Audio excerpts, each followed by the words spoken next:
Assalamualaikum warahmatullahi wabarakatuh.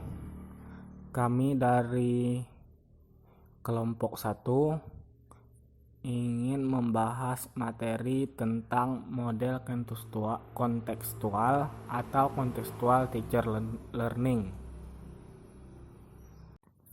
Kelompok 1 ada yang pertama Rapedro Prayoga NPM 1950-20001. Yang kedua ada Cica Nurakin NPM 1950-211. Yang ketiga ada Sari Puspita Dewi NPM 1950-221 dan Diko Wahyudi NPM 1950-231. Pembahasan materi ini yang pertama itu membahas tentang pengertian CTL, terus yang kedua membahas karakteristik dan tujuan model pembelajaran CTL, yang ketiga kelebihan dan kekurangan dari model pembelajaran CTL, yang terakhir langkah-langkah pembelajaran CTL.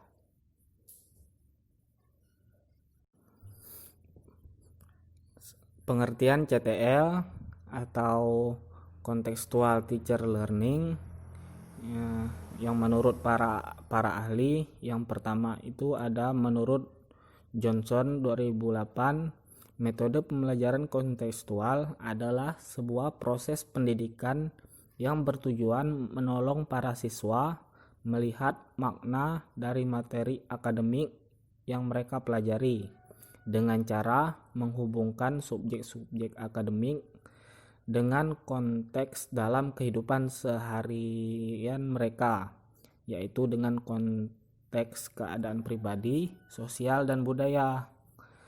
Terus yang kedua ada menurut Nur Hadi dalam Sugianto 2007, CTL adalah konsep pembelajaran yang mendorong guru untuk menghubungkan antara materi yang diajarkan dan situasi dunia nyata siswa.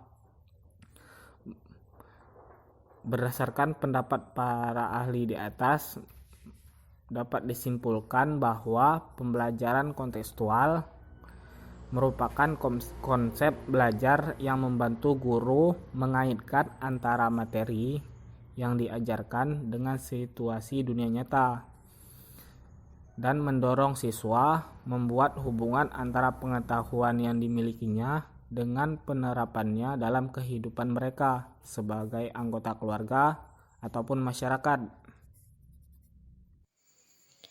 Poin yang kedua yaitu karakteristik dan tujuan model pembelajaran CTL. Menurut Blanchard, ciri-ciri CTL pertama, menekankan pada pentingnya pemecahan masalah. Kedua, kegiatan belajar dilakukan dalam berbasis konteks. Ketiga, kegiatan belajar dipantau dan diarahkan agar siswa dapat belajar mandiri.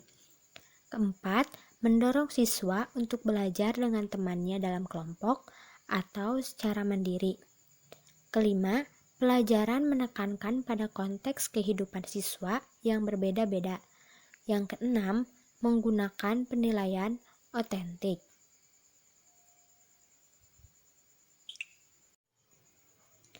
Selain karakteristik, ada juga manfaat dari pembelajaran kontekstual atau CTL. Yang pertama, memudahkan siswa memahami subjek pelajaran. Yang kedua, membuat proses pembelajaran lebih berkesan. Yang ketiga, membuat belajar tidak membosankan. Yang keempat, pelajar menyadari pentingnya belajar. Yang kelima, memberi kesempatan kepada pelajar untuk mengakses sumber pengetahuan lebih jauh.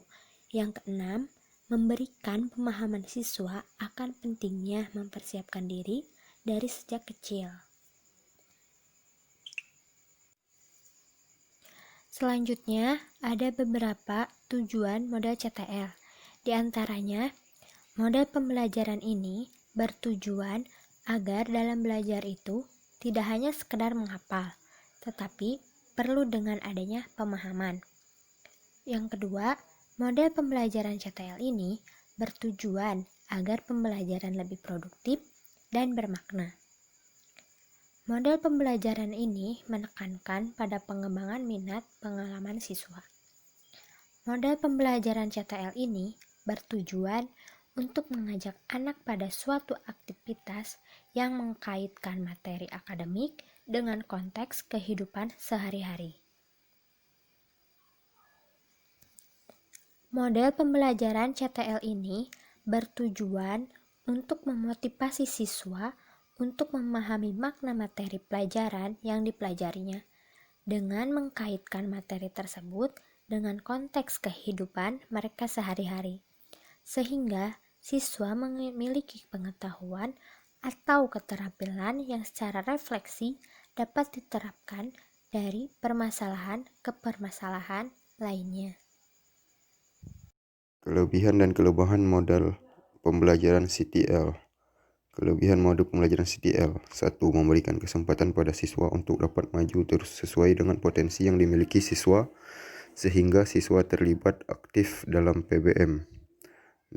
Siswa dapat berpikir kritis dan kreatif dalam mengumpulkan data, memahami suatu isu dan memecahkan masalah, dan guru dapat lebih kreatif.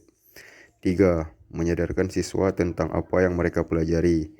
4. Pemilihan informasi berdasarkan kebutuhan siswa, tidak ditentukan oleh guru.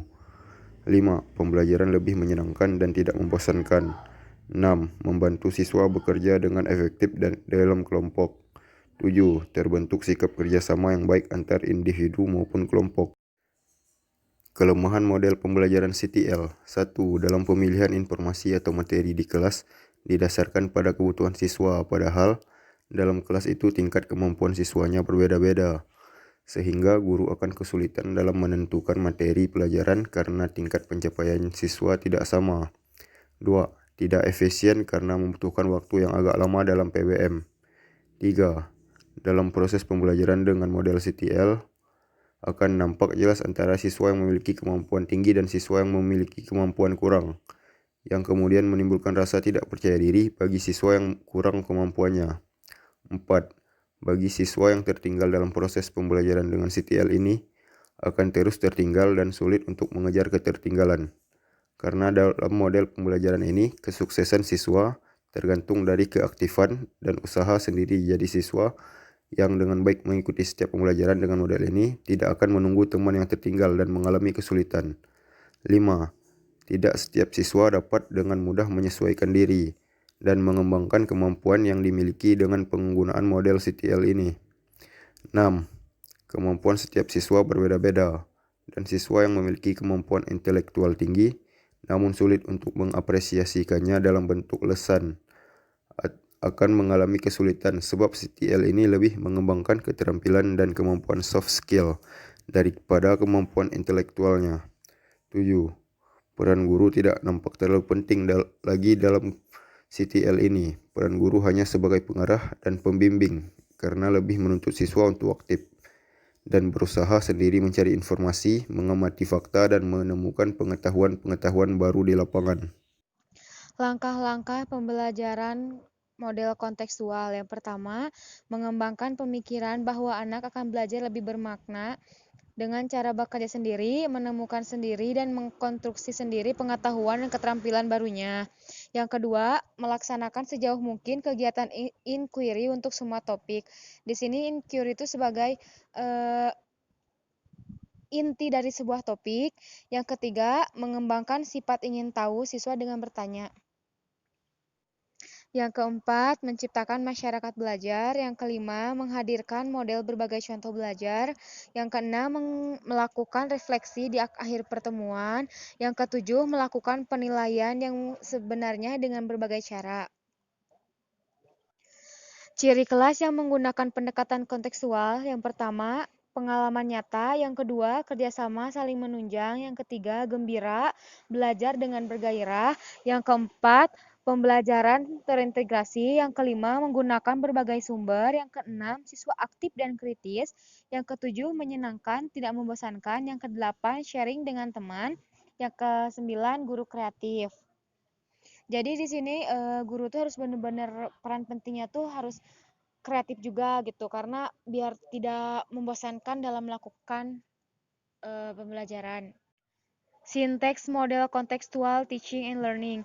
Yang ke-1 modeling atau pemusatan perhatian, motivasi, penyampaian kompetensi tujuan, pengarahan petunjuk, rambu-rambu dan contoh.